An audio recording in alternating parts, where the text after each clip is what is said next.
যে দুইটা আলোচনা বর্তমানে খুব বেশি আলোচিত হচ্ছে সমাজে।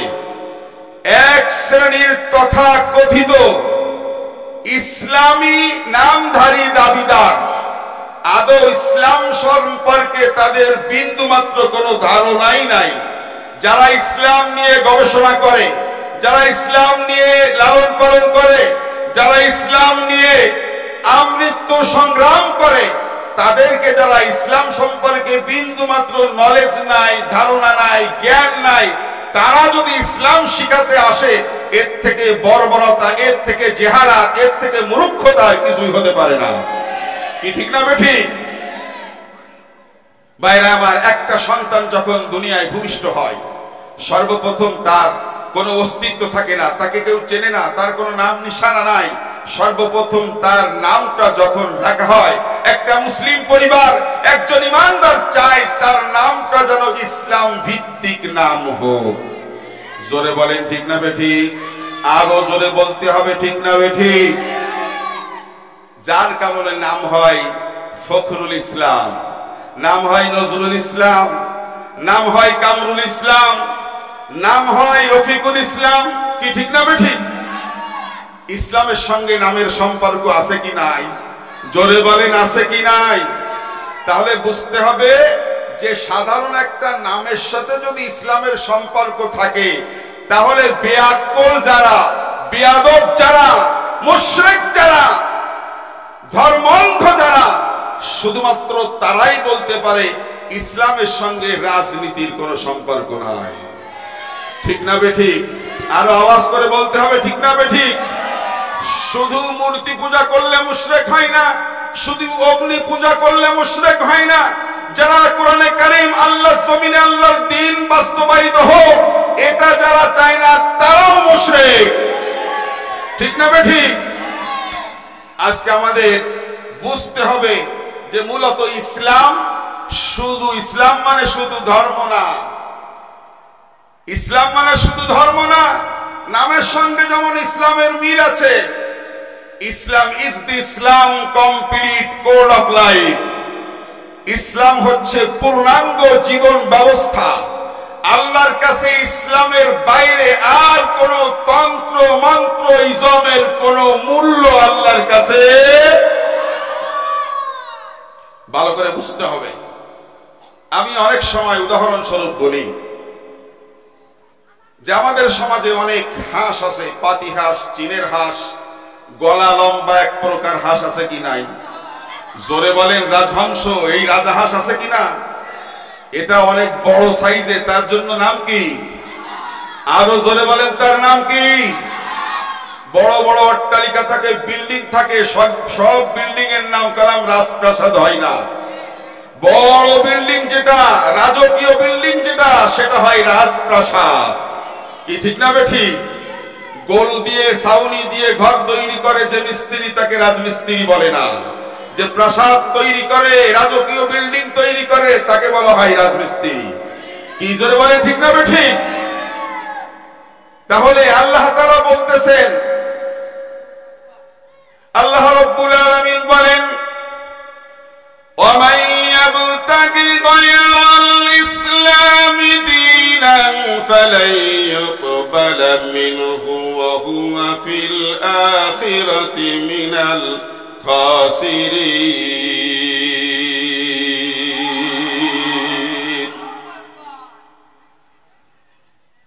তারা কি আল্লাহর দ্বীন বাদ দিয়ে, দ্বীন মানে কি? দ্বীন মানে হচ্ছে জীবন ব্যবস্থা, দ্বীন মানে হচ্ছে মালিকানা, দ্বীন মানে হচ্ছে প্রভুত্ব, দ্বীন মানে হচ্ছে আইন, দ্বীন মানে হচ্ছে জীবন বিধান। আল্লাহর এই দ্বীনকে বাদ দিয়ে অন্য কোন মন মস্তিষ্ক প্রসূত জ্ঞান, অন্য কোন ধর্ম যাই তারা গ্রহণ করুক না কেন, Abraham Lincoln, Karl Marx, Darwin, কোন থিওরি, কোন থিম, কোন ধর্ম আল্লাহ তাআলা গ্রহণ করবেন না।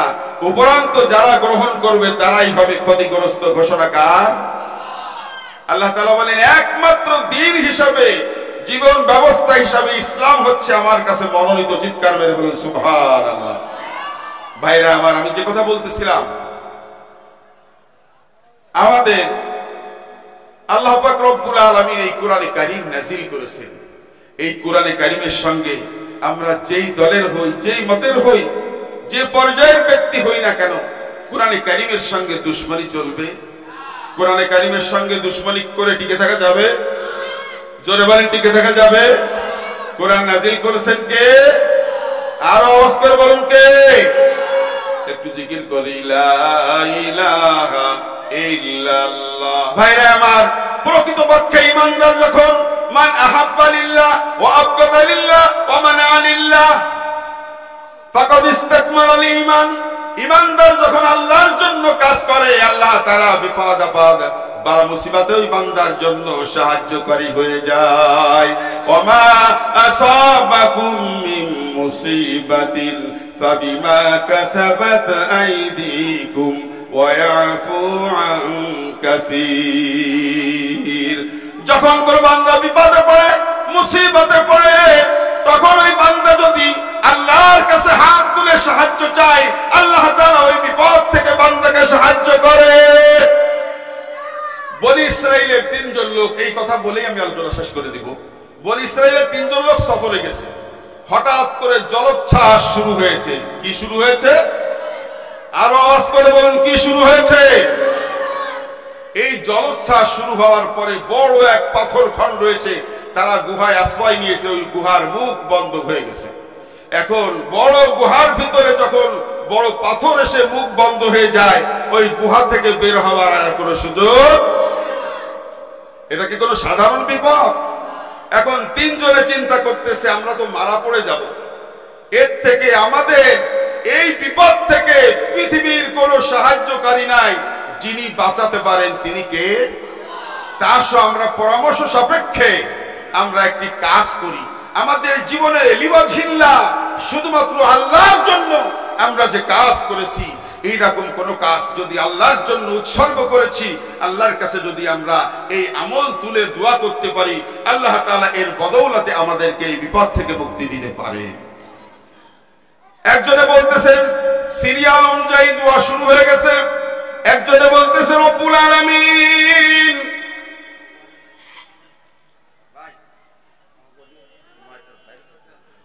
রব্বুল আলামিন আমার ঘুমন্ত পিতামাতা এবং শিশু সন্তান তারা ক্ষুধার্ত অবস্থায় ঘুমিয়ে আছে। আমি বাড়িতে গিয়ে দেখি এক পেয়ালা দুধ আমি একমাত্র তোমাকে রাজি খুশির উদ্দেশ্যে আমি আমার সন্তান এবং স্ত্রীদেরকে রেখে আমি আমার পিতামাতাকে পান করিয়েছি।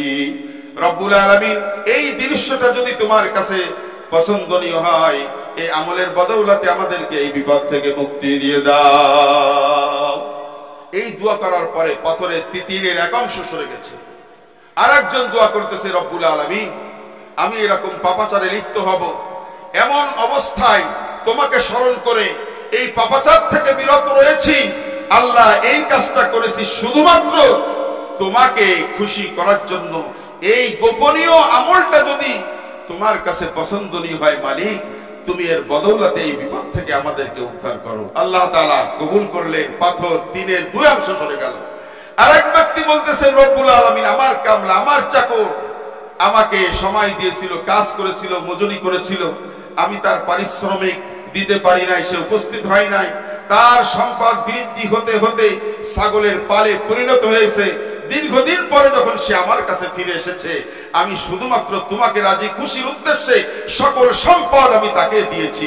রব্বুল আলামিন, এই আমলটা যদি তোমার কাছে পছন্দনীয় হয়, এই আমলের বদৌলতে আমাদেরকে বিপদ থেকে মুক্তি দিয়ে দাও। বলার সঙ্গে সঙ্গে ওই পাথর পূর্ণাঙ্গ সরে যায়, ওই তিনজন লোক গুহা থেকে বেরিয়ে আসে। কাজেই বিপদে আপদে মুসিবতে যখন বান্দা পড়ে যাবে, রব্বুল আলামিনের কাছে যখন সাহায্য চাইবে, তখন সাহায্য করবেন কে? আরো জোরে বলুন, কে? আমরা যে কোনো সিচুয়েশনে, যে কোনো পরিস্থিতিতে কার দ্বারস্থ হব? আল্লাহ রাব্বুল আলামিন আমাদের সকলকে আমল করার তৌফিক দান করুন। আমরা বলি আমিন। ওয়া তাওফীকি ইল্লা বিল্লাহ।